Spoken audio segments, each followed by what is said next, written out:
Creo que una de las cosas que le da ese tipo de relajación en el Evangelio es que no intenta tomar el lugar de nadie. James Cleveland, el rey del gospel, fue celebrado por su música celestial y 4 premios Grammy. Sin embargo, después de su muerte, revelaciones impactantes arrojaron una sombra oscura sobre su legado. Su hijo, Christopher Harris, reveló verdades inquietantes que sacudieron a la comunidad evangélica. ¿Qué acciones ocultas le valieron a Cleveland el título del hombre más malvado del Evangelio? Pero antes de adentrarnos en las escalofriantes revelaciones sobre James Cleveland, debemos comprender los primeros acontecimientos que dieron forma a su vida. Vida temprana y carrera. James Cleveland nació el 5 de diciembre de 1931 en el corazón de Chicago, una ciudad rebosante de música gospel. Sus padres, trabajadores y profundamente religiosos, lo criaron en un ambiente donde la fe y la música estaban entrelazadas. Su abuela, una mujer devota, jugó un papel fundamental en su educación. Ella presentó al joven James la Iglesia Bautista Peregrina, un lugar que se convertiría en fundamental para su vida y su carrera. Desde muy temprana edad, James mostró un talento natural para la música. Con tan solo 8 años debutó como solista con el coro de la iglesia, dejando huella en todos los que lo escuchaban. El director del coro de la iglesia, Thomas A. Dorsey, conocido como el padre de la música gospel, tomó a James bajo su protección. La orientación y tutoría de Dorsey fueron cruciales para dar forma a la futura leyenda del Evangelio. Los primeros años de James estuvieron llenos de música e inspiración. Idolizaba a Roberta Martin, una destacada cantante y pianista de gospel que también actuaba en la Iglesia Bautista Pilgrim. La influencia de Martin fue profunda y fue su grupo, Roberta Martin Singers, el primero que ayudó a moldear el estilo único de James. Inspirado por Martin, el joven James comenzó a componer su propia música, una habilidad que luego definiría su carrera. La vida no siempre fue fácil para James. Crecer durante la Gran Depresión significó que el dinero escaseaba y los lujos eran pocos. Su familia no podía permitirse un piano, así que James hizo lo mejor que podía hacer. Practicó en el alféizar de la ventana, utilizando las grietas y las cuñas como llaves imaginarias. A menudo contaba cómo tocaba estas teclas improvisadas, soñando con el día en que pudiera tocar en un piano real. A pesar de estos desafíos, la dedicación de James nunca flaqueó. Cuando estaba en la escuela secundaria, sus padres lograron reunir suficiente dinero para comprarle un piano vertical. Este fue un punto de inflexión. James practicó incansablemente, perfeccionando sus habilidades y desarrollando un estilo que combinaba el gospel tradicional con influencias del jazz. Su talento era innegable y no pasó mucho tiempo antes de que empezara a llamar la atención. Cuando era adolescente, James se unió a un grupo de gospel local llamado Thorn Gospel Crusaders. Fue aquí donde empezó a brillar su talento como compositor. El grupo comenzó a presentar sus composiciones y su trabajo rápidamente llamó la atención de figuras destacadas de la comunidad de la música gospel. Una de sus primeras composiciones, Grace is Sufficient, interpretada en una convención bautista en 1948, fue un hito importante. Esta actuación llevó a Roberta Martin a empezar a publicar su obra, marcando el inicio de su carrera profesional. Durante este tiempo, James también se involucró con Soul Winners for Christ, un grupo misionero creado por su amigo adolescente, Jesse Jimerson Phillips. Este grupo, con sede en la Iglesia Bautista Greater Harvest de Chicago, incluía miembros notables como Richard D. Henton. La experiencia solidificó aún más el compromiso de James con la música gospel y su fe. Pero no todo fue fácil. James enfrentó un revés importante cuando se lastimó las cuerdas vocales mientras cantaba con un grupo local. Esta lesión le dio la distintiva voz ronca que más tarde se convertiría en su sello distintivo. En lugar de verlo como un obstáculo, James adoptó su nueva voz y la usó para agregar profundidad y emoción a sus actuaciones. En 1950, James Cleveland estaba listo para tomar por asalto el mundo del Evangelio. Se unió a Gospel Hairs, un trío dinámico liderado por Norsalis McKissick y Bessie Folk. Este grupo tenía como objetivo modernizar las melodías tradicionales del gospel. Los arreglos de Cleveland de clásicos como Give Me That, Old Time Religion y It's Me, Oh Lord, dio nueva vida a estas canciones. Pero los herederos del Evangelio no duraron mucho. Cuando el trío se disolvió, Cleveland se encontró trabajando con Roberta Martin, uno de sus primeros ídolos, quien lo contrató como compositor y arreglista. Su gran oportunidad llegó con su poderosa interpretación de Peace Be Still, que lo catapultó a la fama. El siguiente paso fue su colaboración con su amiga de la infancia, Albertina Walker. Walker había fundado The Caravans, un grupo que se convertiría en la plataforma de lanzamiento de muchas leyendas del gospel. Cleveland se unió como compositor, arreglista, pianista, cantante ocasional e incluso narrador. Las Caravanas eran una potencia y contaban con talentos como Shirley Caesar, conocida como la primera dama del Evangelio, y Cassietta George, quien coescribió algunos de sus mayores éxitos. Otros miembros incluyeron a Dolores Washington, Josephine Howard, Inez Andrews, Dorothy Norwood, James Herron y Lolita Holloway. Este grupo fue un caldo de cultivo para futuras estrellas del gospel. En noviembre de 1954, Walker le dio a Cleveland una importante oportunidad. Ella convenció a States Records para que le permitiera grabar con su grupo, siendo su primera vez en un estudio de grabación. Cleveland continuó grabando con The Caravans hasta que States Records cerró en 1957. Este período fue fundamental para establecer su reputación en la escena de la música gospel. Sus colaboraciones con Walker continuarían hasta finales de la década de 1970, produciendo álbumes como Reunion en 1977 y el icónico Please Be Patient With Me en 1979, que le valió a Walker su primer disco de oro. Cleveland no se detuvo allí. En 1959 grabó una versión del éxito de Ray Charles, Hallelujah, I Love Her, como solista y, en 1960, había incorporado riffs de blues. Su interpretación de la canción The Love of God de Soul Stirrer, respaldada por las voces de Tabernacle de Detroit, fue un éxito, lo que le valió un contrato discográfico que cambiaría su vida para siempre. Turning Point. En 1962, Cleveland firmó con Savoy Records, un sello histórico de jazz. Esta asociación produjo un amplio catálogo de grabaciones de soul gospel, muchas de ellas capturadas en vivo en conciertos. Al Reverendo Lawrence Roberts, pastor de la primera iglesia bautista en Nutley, Nueva Jersey, le gustó la idea de capturar el espíritu de adoración en vivo y en un registro. Cleveland y el Angelic Choir of Nutley lanzaron varios álbumes juntos, incluido el icónico Peace Be Still en septiembre de 1963. Este álbum vendió miles de copias y le valió a Cleveland su primer álbum de oro, permaneciendo en las listas de Billboard durante más de 15 años. Cleveland luego se mudó a Los Ángeles para convertirse en ministro de música en la Iglesia de Dios en Cristo Grace Memorial. Aquí trabajó con el teclista Billy Preston y el Angelic Choir de Nutley, Nueva Jersey, aumentando aún más su popularidad. Formó los James Cleveland Singers, que incluían a Odessa McCassell, Georgia White, Eugene Bryant y Billy Preston. En 1965 el grupo de Cleveland incluía a Clyde Brown y Charles Barnett, y comenzaron a realizar numerosas giras por los Estados Unidos y el extranjero. Sus actuaciones en los principales escenarios fueron muy esperadas. Esta colaboración produjo grabaciones como Heaven That Will Be Good Enough For Me, Two Wings y The Lord Is Blessing Me Right Now. Con el paso de los años, otros cantantes talentosos se unieron a los Cleveland Singers, entre ellos Marva Hines y la renombrada soprano solista Cleo Kennedy. Fueron pilares del grupo hasta que murió Cleveland, Coro Comunitario del Sur de California.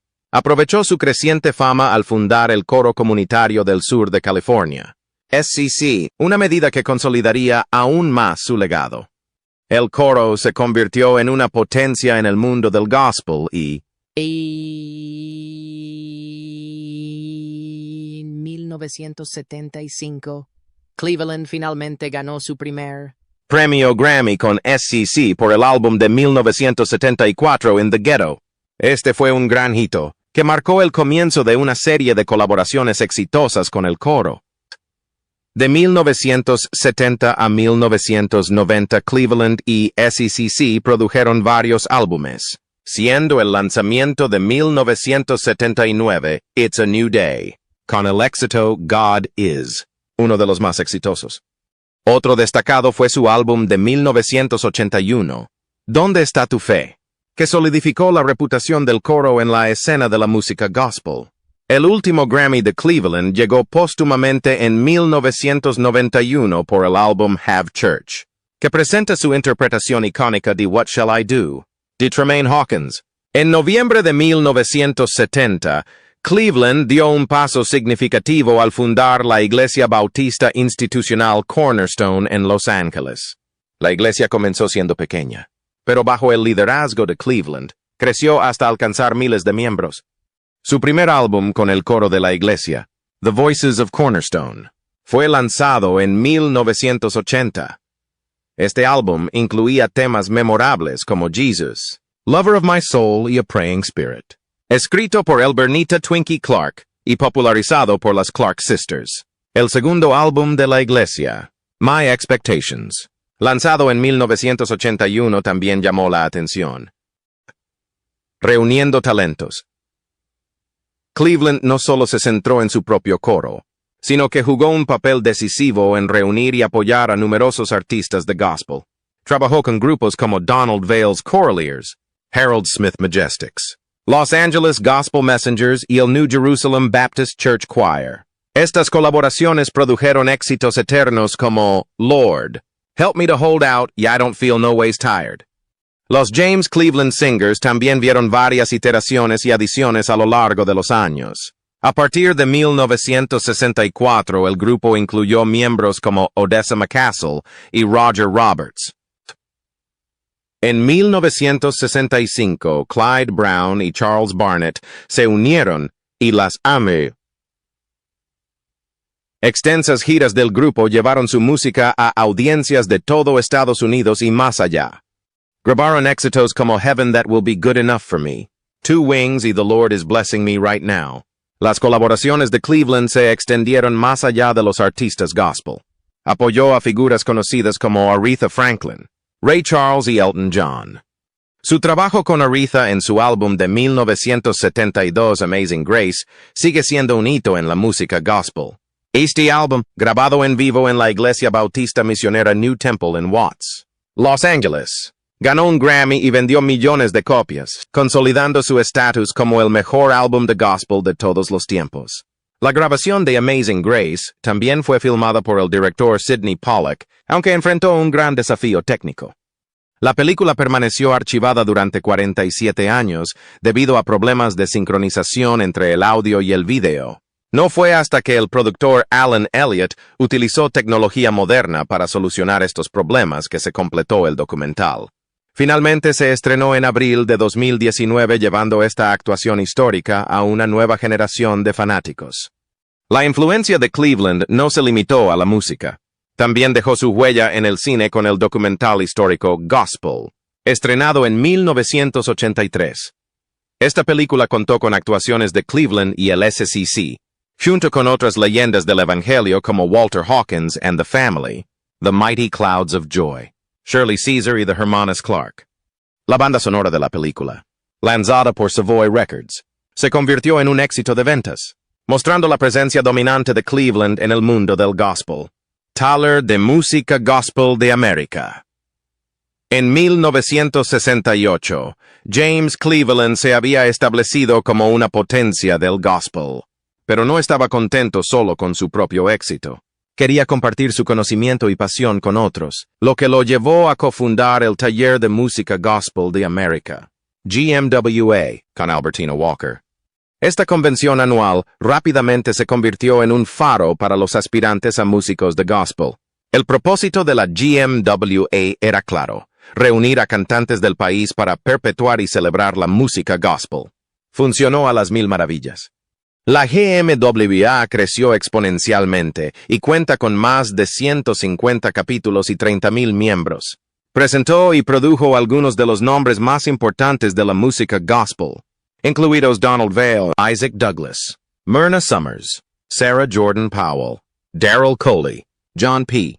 Key, Kirk Franklin, Kurt Carr, Donald Lawrence y Yolanda Adams. Estos talleres atrajeron a miles de seguidores y sentaron las bases para la creciente popularidad de la música gospel. El último álbum que Cleveland grabó con la GMWA fue su lanzamiento en 1990 de la convención anual del año anterior en Nueva Orleans. Esta versión le valió una nominación al Grammy cuando fue lanzada en 1975 con los Charles Fold Singers de Cincinnati, Ohio. Otro destacado fue su versión gospel de I Write the Songs de Barry Manilow, incluida en su álbum Live at Carnegie Hall, ganador de un Grammy en 1977. La última interpretación notable del gospel de Cleveland fue Didn't We Almost Have It All de Whitney Houston, que convirtió en Aren't You Glad You Know the Lord, y que grabó en 1989 con los coros de la GMWA del norte y sur de California en el álbum Breathe On, Yo, con Daryl Coley y Milton Bigham. De 1985 a 1988, Cleveland incursionó en el negocio discográfico con su propio sello independiente, King James Records, fabricado y distribuido por Sound of Gospel 9 Records, Inc. De Detroit, King James Records lanzó 3 álbumes con GMWA, un lanzamiento en solitario. El primer álbum de gospel de Billy Preston y 2 álbumes con Los Angeles Gospel Messengers. Su primer lanzamiento, Praise 88, se hizo particularmente popular. Cleveland también resucitó su serie James Cleveland Presents, recuperando actos como The Craig Brothers y The 4th of May y presentando The Harmonizing Four. Desafortunadamente, la etiqueta se dobló después del cierre del distribuidor. Los esfuerzos de Cleveland con la GMWA y su habilidad para convertir éxitos del pop en clásicos del gospel impactaron significativamente el panorama de la música gospel. Su capacidad para combinar diferentes estilos musicales en el gospel no solo amplió el atractivo del género, sino que también mostró su genio creativo, ya sea a través de talleres, grabaciones o su sello discográfico. La influencia de Cleveland siguió creciendo, consolidando su legado como figura fundamental de la música gospel. La historia de James Cleveland está lejos de terminar, y facetas ocultas de su vida y carrera aún esperan ser descubiertas. La ilustre carrera de James Cleveland estuvo plagada de elogios y logros. Entre sus logros más preciados se encuentran sus premios Grammy, que subrayaron su inmenso impacto en la música gospel. En 1974, Cleveland, junto con el Coro Comunitario del Sur de California, ganó su primer Grammy a la mejor interpretación de soul gospel con el álbum In the Ghetto. Este reconocimiento solidificó su reputación como fuerza líder en la música gospel. Unos años más tarde, en 1977, ganó otro Grammy a la mejor interpretación de soul gospel, Traditional, por su álbum en vivo James Cleveland Live en el Carnegie Hall. Esta actuación capturó la esencia de sus shows en vivo, llenos de energía y espíritu. Los elogios no terminaron ahí. En 1980, Cleveland ganó otro Grammy a la mejor interpretación de soul gospel, Traditional, esta vez por su colaboración con los Charles Fold Singers en el álbum Lord, Let Me Be an Instrument. Este premio destacó su capacidad para reunir diferentes talentos para crear algo extraordinario. Su último Grammy llegó póstumamente en 1990 como mejor álbum de gospel de un coro o coro, el álbum del Coro Comunitario del Sur de California, Have Church. Presentó la interpretación icónica de Cleveland de What Shall I Do, de Tremaine Hawkins, y demostró su influencia duradera en el mundo de la música gospel. A pesar de su salud deteriorada, Cleveland permaneció profundamente comprometido con su fe y su música. En el año previo a su muerte, problemas respiratorios le impidieron cantar. Sin embargo, el último domingo antes de su fallecimiento, se dirigió a su congregación en la Iglesia Bautista Institucional Cornerstone con un mensaje poderoso. Si no os vuelvo a ver y si no vuelvo a cantar, soy testigo de que el Señor contesta la oración. Dejó que mi voz volviera a mí esta mañana, les dijo, dejando una huella imborrable en los presentes. James Cleveland falleció el 9 de febrero de 1991 en Culver City, California, a la edad de 59 años. Se informó que la causa de la muerte fue insuficiencia cardíaca congestiva y había caído en coma poco antes de su muerte. Su fallecimiento fue una profunda pérdida para la comunidad evangélica, y su funeral en el Shrine Auditorium de Los Ángeles atrajo a más de 8,000 dolientes. Fue un testimonio del impacto que tuvo en tantas vidas. James Cleveland fue enterrado en el cementerio de Inglewood Park en Inglewood, California. Su legado, sin embargo, sigue vivo a través de su música y de los innumerables artistas en los que influyó. Murió intestado. Cuando James Cleveland murió, dejó un complicado lío legal porque no tenía un testamento. Esto causó problemas a Andrew Cleveland, quien afirmó que merecía una parte del patrimonio. Andre presentó peticiones para transferir algunas de las propiedades de James al patrimonio, pero el tribunal no se lo puso fácil. Andre, cuyo nombre real es Andre McIsaac, dijo que era como un hijo adoptivo para James Cleveland. La madre de Andre, Esther McIsaac, se mudó a Los Ángeles en 1968 y conoció a James. Vivieron en la casa de James durante 12 años. Desde que Andre tenía 12 hasta que cumplió 24. James apoyó a Washington y Sekena a Sanitache. Andre incluso lo reclamó como dependiente en sus declaraciones de impuestos. Andre argumentó que James quería adoptarlo, pero su madre se negó porque quería que Andre mantuviera su apellido. En el tribunal, Andre intentó demostrar que era una persona interesada según una ley sucesoria específica. Esta ley permite que un hijo adoptivo o un hijastro herede si hay pruebas claras de que el fallecido los habría adoptado, de no ser por una barrera legal.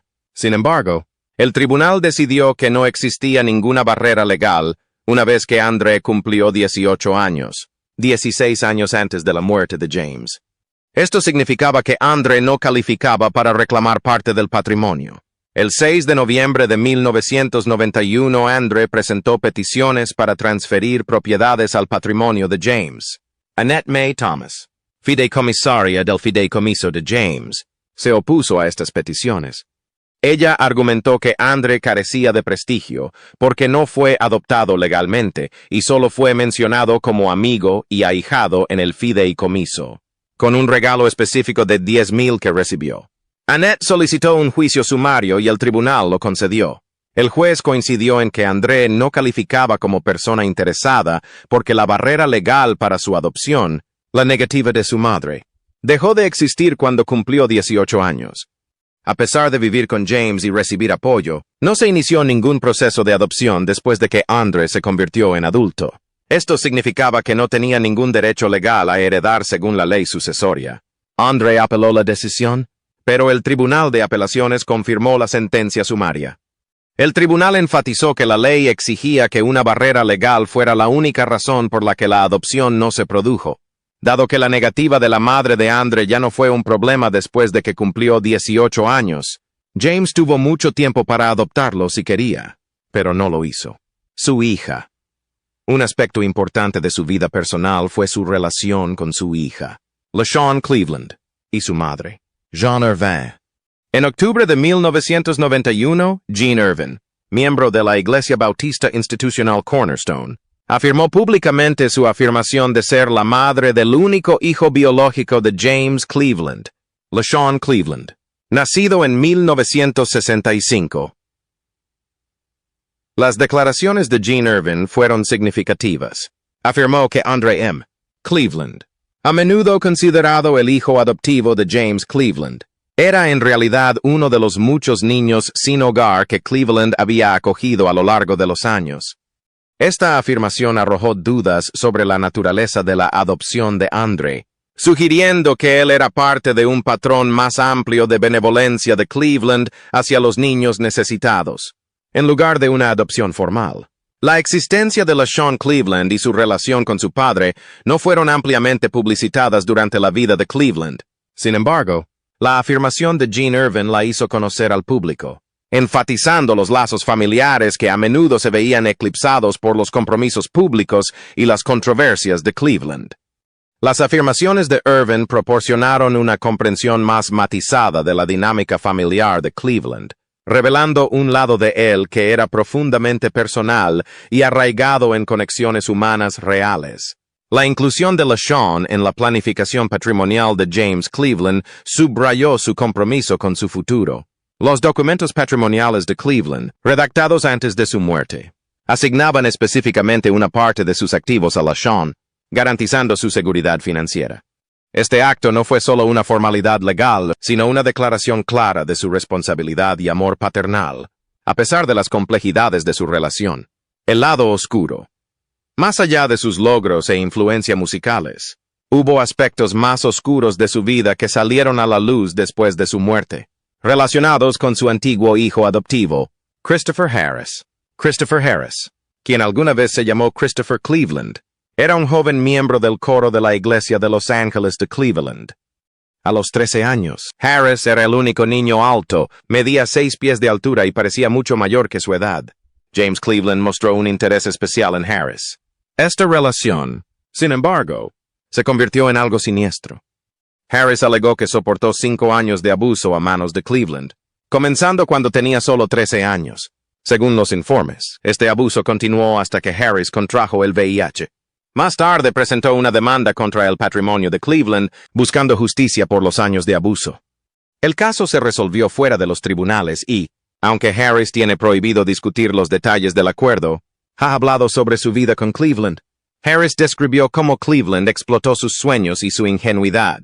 Quería cantar y admiraba a Cleveland, quien prometió ayudarlo, pero en cambio usó su posición para manipularlo y controlarlo. Las afirmaciones de Harris fueron impactantes, pero también arrojaron luz sobre un tema más amplio dentro de la iglesia y la comunidad de música gospel. La orientación sexual de Cleveland era un secreto a voces entre sus allegados. La gente de su círculo íntimo y de su iglesia sabían de sus relaciones con los jóvenes, pero prefirieron ignorarlos, fingiendo que no pasaba nada. Esta cultura de silencio y negación permitió que el comportamiento continuara sin control. La muerte de James Cleveland se atribuyó oficialmente a una insuficiencia cardíaca, pero Harris insinuó una causa diferente. Sugirió que el diagnóstico de insuficiencia cardíaca era un encubrimiento de la verdadera razón detrás de la muerte de Cleveland. Esta insinuación complicó aún más el legado de Cleveland, entrelazando sus contribuciones a la música gospel con los escándalos personales que surgieron después de su muerte. La historia de James Cleveland es compleja. Fue un genio musical que transformó la música gospel, pero sus acciones personales arrojan una larga sombra sobre su legado. Si esta exploración de la vida de James Cleveland le resultó intrigante, asegúrese de darle me gusta, suscribirse, comentar y activar las notificaciones para profundizar más en las vidas de figuras influyentes.